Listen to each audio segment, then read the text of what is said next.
All right. For those of you tuning in, I am Gamer Mom Luna. This is RT Talks. We are talking today with Daniel from Diversity Saves.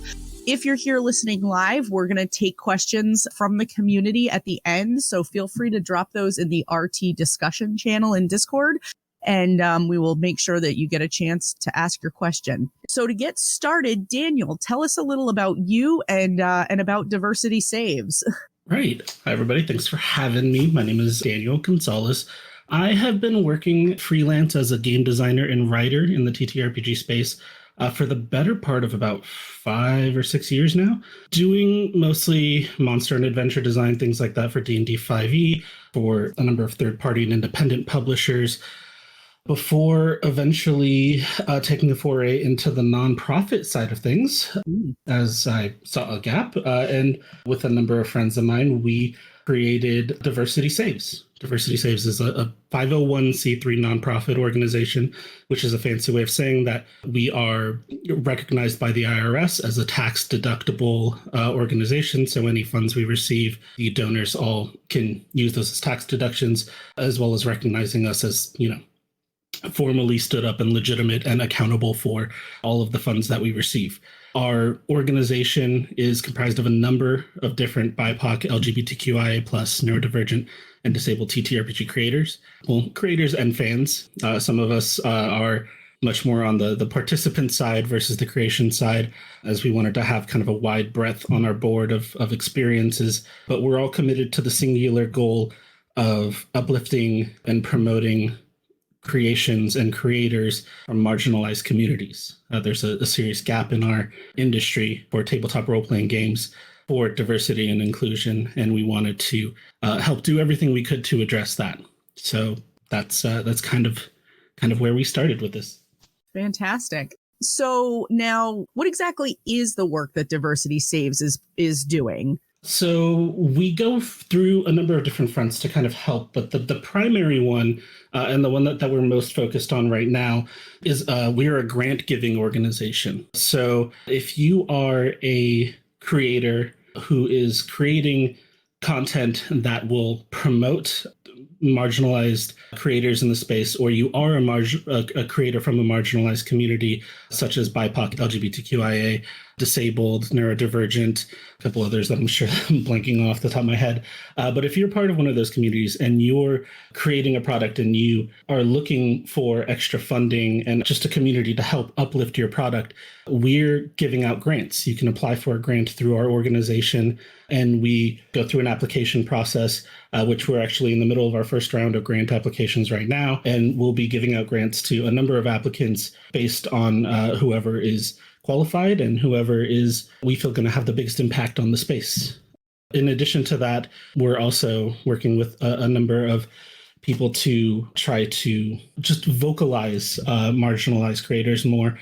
We have an upcoming stream for AAPI month, which will be working with a number of AAPI creators to put together, as well as a few things we have planned for Pride Month that we're not quite ready to announce yet. But the majority of our work is in just putting money into the hands of people who are trying to create products, and then also helping to make sure that those products get seen by a larger audience. All right. So you mentioned that you are currently working on accepting your first round of applications. Yes. What are some of the applications that you've seen come in so far? What are they asking for? What kind of projects are you looking to fund? You mentioned a little bit of it, but maybe some specifics in case people are thinking about applying.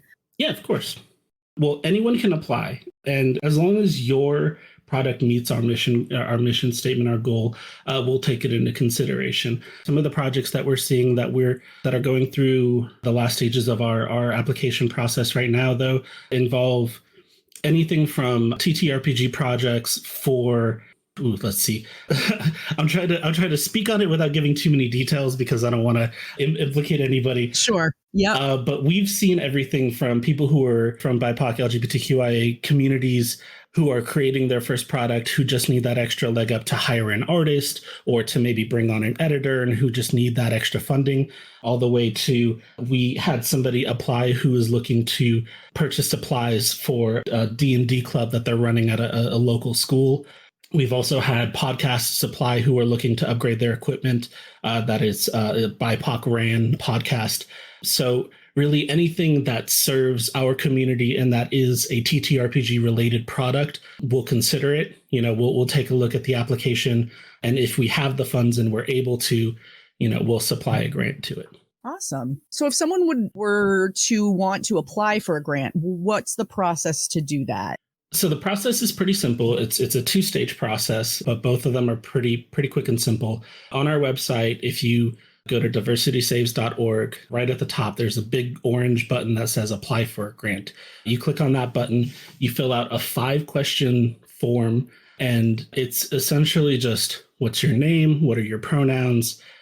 Do you agree with our mission statement? And what is your product? And we take that, we give it a close look to make sure that you line up with what we're doing. That way we're considerate of everybody's time, and assuming that your product is going to align with what we're doing, or your project, I should say. If your project aligns with what we're trying to support, we send a long form application, which has a little bit more details.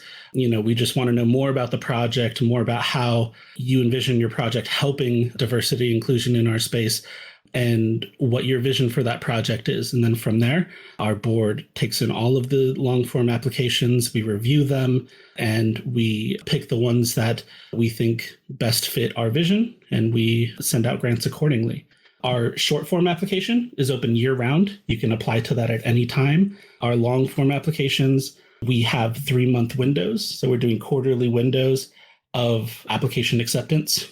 And so that way we can get funds out a little bit quicker. So every 3 months, we'll be doling out a new set of grants. So those will be getting processed early next month. Okay. Well, that's great. And it's nice that, you'll have such a quick turnaround, and it, will help people get their projects off the ground a lot faster, I'm sure.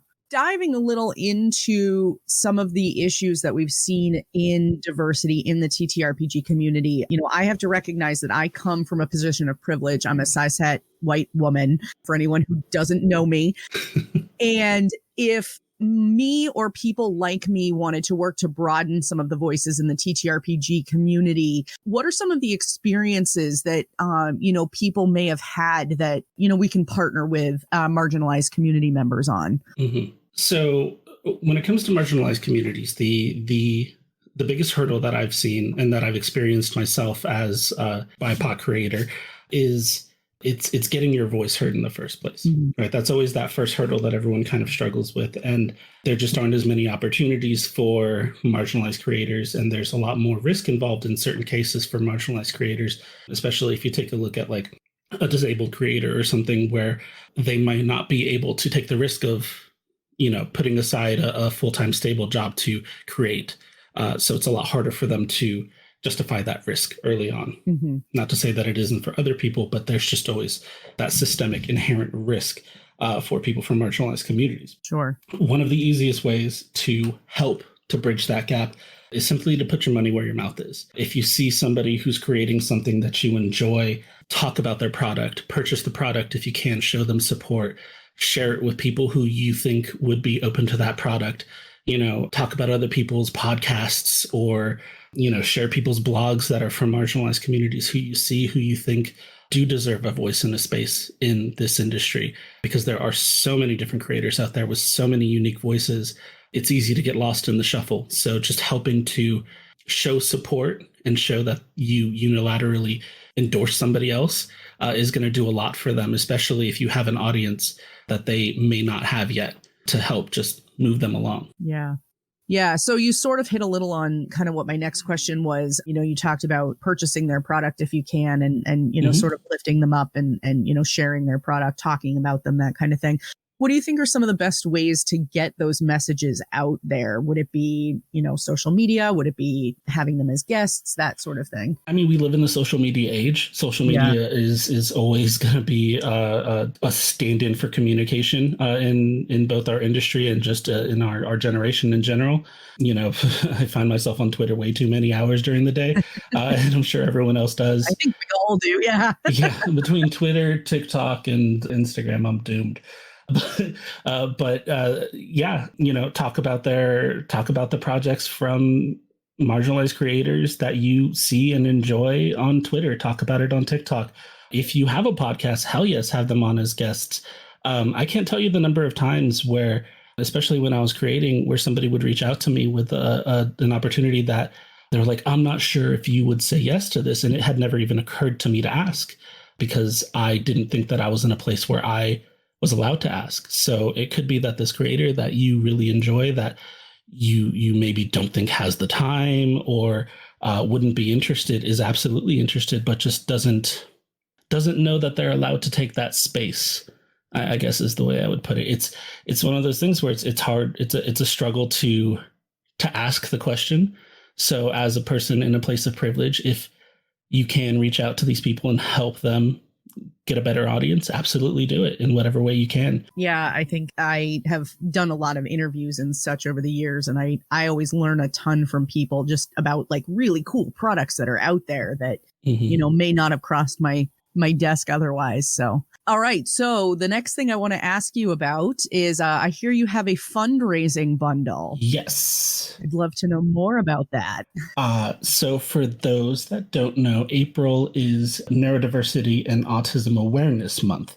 So in honor of that, as an organization that is raising funds to provide grants to neurodivergent creators, we thought we would put together a bundle on Itch. We reached out to a bunch of creators and got over 50 responses from creators on Itch, including some people who never had posted on Itch before, but literally made product pages just so they could join our bundle, which means the world to us. Over 50 different creators, I think we have 104 games currently available for as little as $5. A $5 donation gets you 104 games on the Itch bundle. It's called the Neurodiversity Charity Fundraiser Bundle for Diversity Saves, because I like words, I guess. You can find it on itch.io. Just search for Neurodiversity Charity. That's the first thing that pops up. Also, if you go to our website at diversitysaves.org, it's right smack dab in the middle of the page. You just click on the image that says Diversity Saves Neurodiversity Charity Fundraiser Bundle. It's right there. And it's tons of independent TTRPGs. There's a couple of visual novel video games in there by a good friend of mine, Sita. I know there are some journaling RPGs in there, both by a vast number of indie creators, as well as one of our board members, Kaya, who's an incredibly talented writer and designer. There's just tons and tons of wonderful content in there, both TTRPG and video game adjacent in that bundle, that I think would be a delight to anybody who just wants to explore a little bit more into the itch marketplace, as well as support a good cause. Yeah, that's great. It's amazing that so many people came together and created itch pages and all of that. That's always really cool. I always appreciate the generosity. Yeah. I saw for people listening in, Dom has dropped the link right to the bundle in the discussion channel, so people can go ahead and check that out right from there. So that's awesome. And I may have just opened it on my end. So. So I want to open it up to some of the questions that have come in from the community. The first question that we got was, what made you decide to focus on TTRPGs? So our focus on TTRPG specifically, I think, just came from our own experiences in this space. Okay. So like I said, I'm a BIPOC creator. I've been working in this space for a while. And I'd say about 2 years ago is when it started for me, when I started looking for other creators in the TTRPG space who had similar experiences to me, who I think it started with a pipe dream of writing. For a little bit of context, my parents were both born in Mexico. I am Mexican. I'm also Mexican indigenous. And I felt like my experience wasn't one that I saw a lot on the page. I had this pipe dream of writing a TTRPG based around some of the Mexican mythos and the lore that we have, that is just beautifully tied into our culture, that isn't really something that somebody from another culture would be able to explore the way that somebody with that lived experience could. And I had a really hard time not just finding other Mexican creators, but Latina creators in general. And yes, there are a number of them out there, and they're very talented, but they're not as amplified of voices as some of the other creators I've seen. and there's just not that many of us. So, I started looking at BIPOC creators in general, noticed the same trend, obviously, as I'm sure we all have. And the more I looked in our space, the more I realized that there was a real gap between the cishet white creators in our space who had either been doing it for a while or who had just the right opportunities at the right time versus some of these marginalized creators who hadn't had that opportunity or hadn't been able to take that risk to grant themselves that opportunity to fill this space. And so I started talking with other creators I could find that were also BIPOC, LGBTQIA, other marginalized voices. And we realized that the space was really lacking. And there weren't any really fundraiser efforts that I could find. There was nothing that really seemed to be focused specifically on TTRPGs and also on diversity and inclusion. And I've always been one of those people where if no one else is going to do it, I might as well do it myself. So, so I grabbed a bunch of my friends from marginalized communities, and we said, "Screw it, let's do it. Let's make our own nonprofit and see if we can do some good in this space." Nice, that's awesome. So the next question that we have is, who is on your board that approves your applications? So our applications are currently approved by our board itself. So our board is consisted of 6 members. It is myself. It is Kaya, who I spoke about earlier, who is also a creator in the space, Matthew from Abyssal Brews. Mm-hmm. We also have a number of other people. We have Aaron, Mariko, and Leith, who Leith has been an editor in the space for a while now. They have been my editor for a number of different projects I've worked on. Incredibly talented, and also have experience both in nonprofit as well as in sensitivity spaces. And all of us are very passionate about the TTRPG space, as well as making sure that we have an inclusive and accessible space for the tabletop role-playing industry. So currently it is the members of our board. We are looking to expand that to become a subcommittee so that our board can focus more on the fundraising and event organization side of things. But when we do, we will have a very specific rubric for that. So that's still in development. So as it currently stands, it is the members of our board who we have helped to stand up this organization. Right. That's great, though. It's nice that, my entire personal career has been in the nonprofit sector. So it's always nice when you can see like sort of your long-term goals and that sort of thing. It's great that you're already looking to, having it as a subcommittee and that sort of thing. One thing I should note is every member of our board, except for one, is either BIPOC, LGBTQIA, or a member of a marginalized community. It was really important from us from day one that it be a board of marginalized creators and marginalized TTRPG fans and participants for marginalized TTRPG fans and creators. Yeah. So we have the lived experience as well as being part of this community. Yeah, definitely. Okay, so another question from the community is, are disabled people a part of the marginalized creators that Diversity Saves targets? Absolutely, yes. Disabilities are one of people who are disabled and disabilities in general, especially in the United States, but just in this industry in general, fall into very much the same category for us when it comes to not having the same opportunities as other creators might. Like I said earlier, there's a lot of risk involved when you're disabled, especially in the US when health insurance is something that you need. And also, there's just a lot of challenges to overcome, and that's something that we want to help to address. So disabled creators are absolutely part of the marginalized community as we see it, and that is something that we try to be very intentional about in our messaging to make sure that disabled creators and disabled TTRPG fans know that they are seen and heard by us, and they are part of our community, and we do want to help. And while you were saying that too, it just made me think of a question. Now, if somebody were, let's say they wanted to apply for funding because they were writing something, mm-hmm. Something for 5e or some other system, could they apply for funding if they themselves don't fall into a marginalized community, but they want to have money to pay for a sensitivity reader or an accessibility reader or something like that? Yes. So the way that we phrase our questions for our long form application, we're not asking for self-identification, such as like, are you BIPOC? Are you LGBTQIA? Are you disabled? although that option is available to self-identify, to let us know that you're part of that community.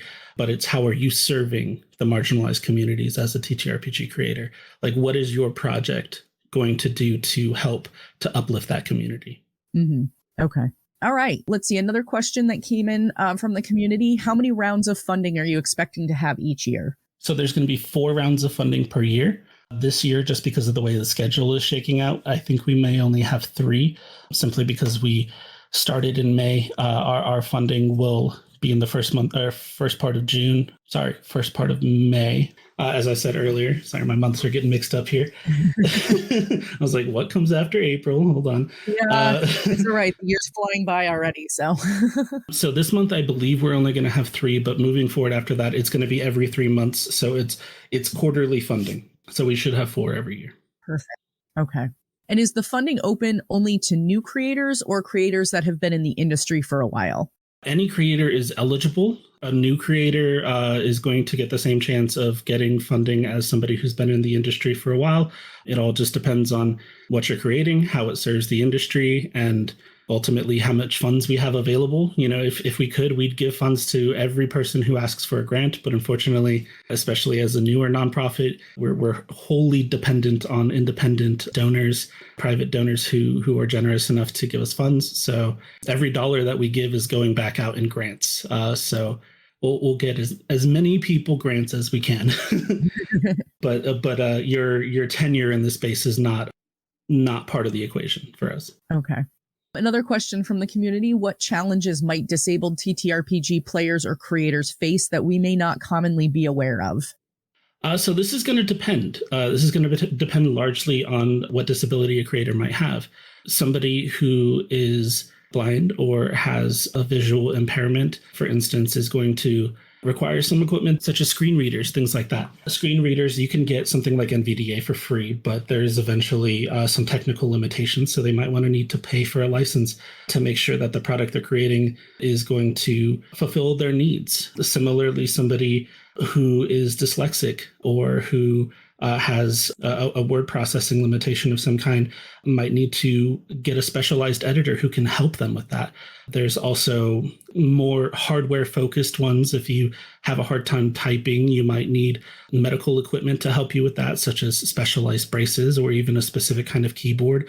It really, really is going to depend on the individual person and their individual experience. And we just want to know that we just want creators in those spaces to know that we are here to help support them in any way we can. You know, they don't have to tell us specifically what they're buying with the grant. Like we're not asking for an itemized list, but there are challenges that they have that even I'm not going to be able to foresee because I haven't lived that experience. But right. That doesn't mean we can't help. Yes, definitely. Let's see. What are some of the criteria to get approval for funding, and what is the board looking for to fund an application? So the criteria is, you know what? I'm actually just going to pull up our rubric just so I can get it 100% right for you. So bear with me just one moment here. Sure. Here we go.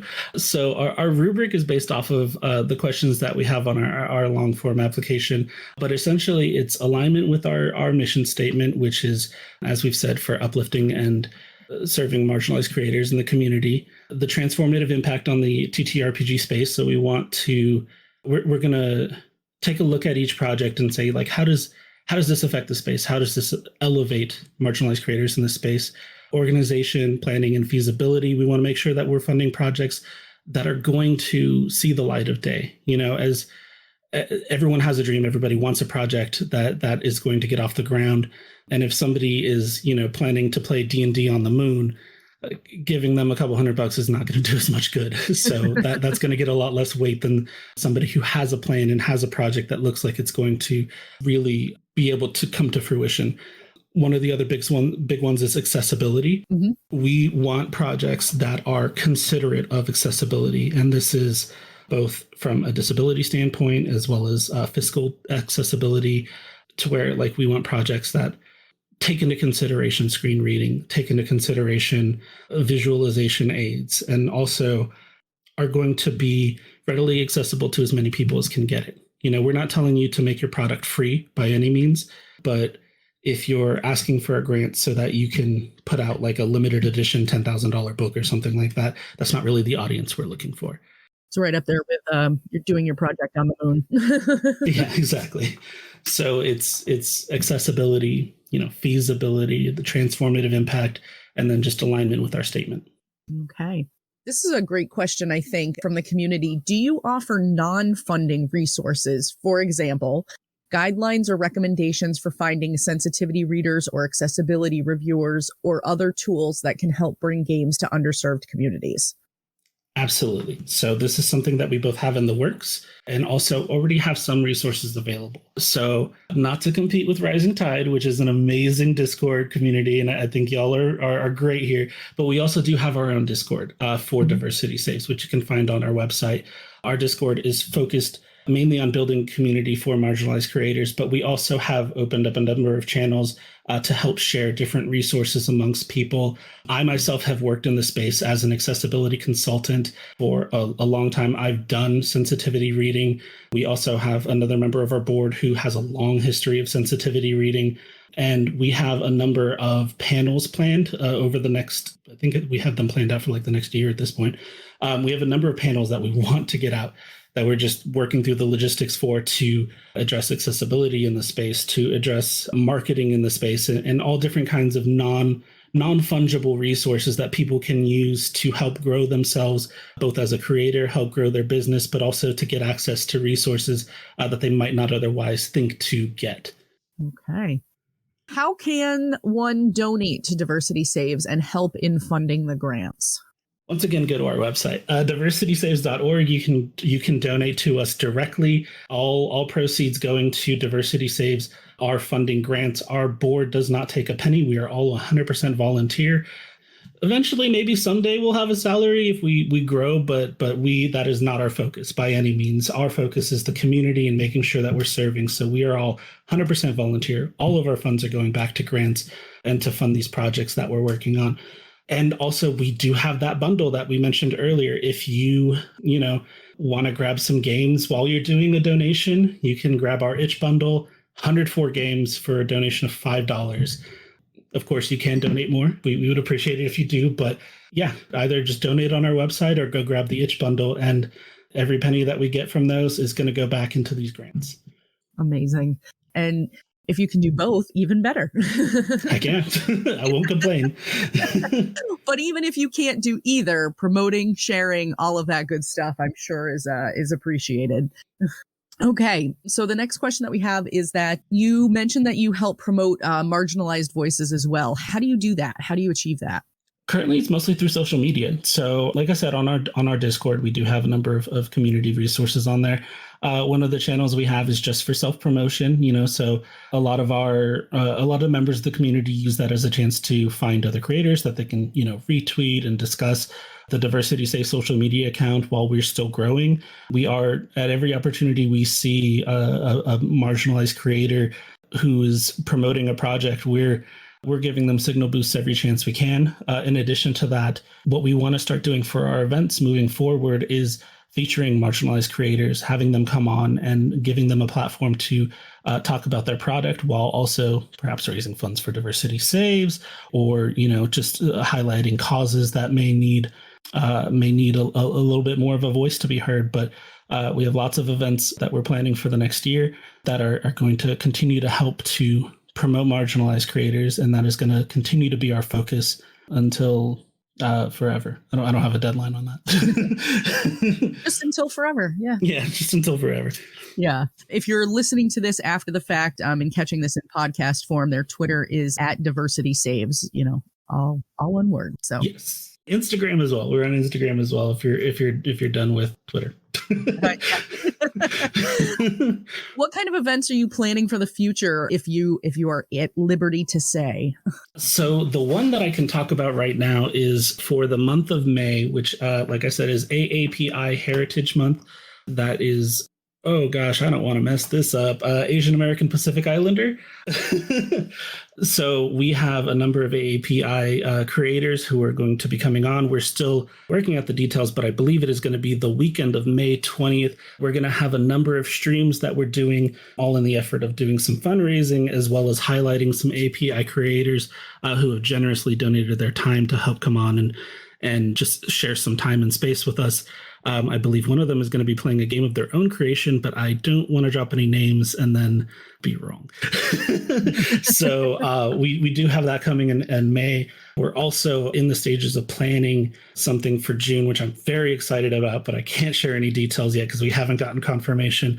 But we are absolutely planning a Pride Month event, just because we love our queers. We have queer people on our board, and we absolutely want to celebrate Pride Month in June. So we have something planned there. And then we also have a couple of panels that we're working on. I know that one of our board members is working on a TTRPG marketing panel, which we'll have more details on very soon. And the easiest way to learn more about this is either sign up on our Discord, hang out in there, or follow us on Twitter, and we'll be making announcements there very, very soon. Awesome.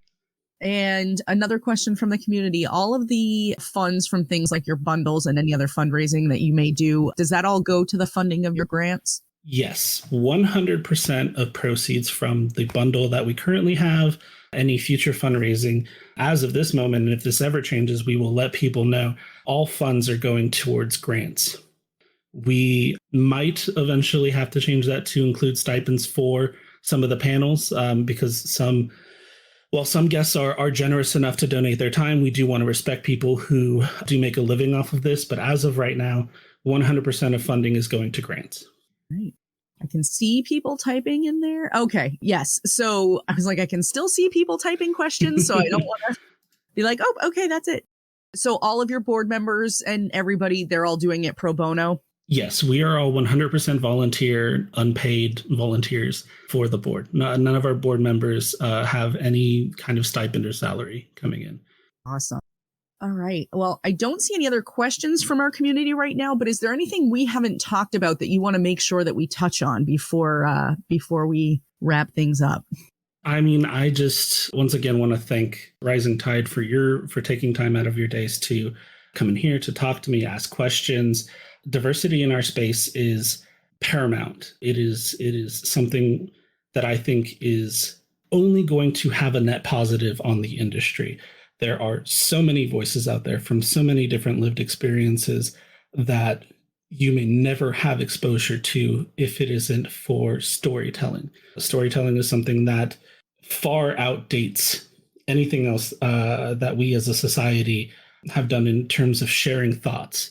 And what is TTRPGs if not collaborative storytelling?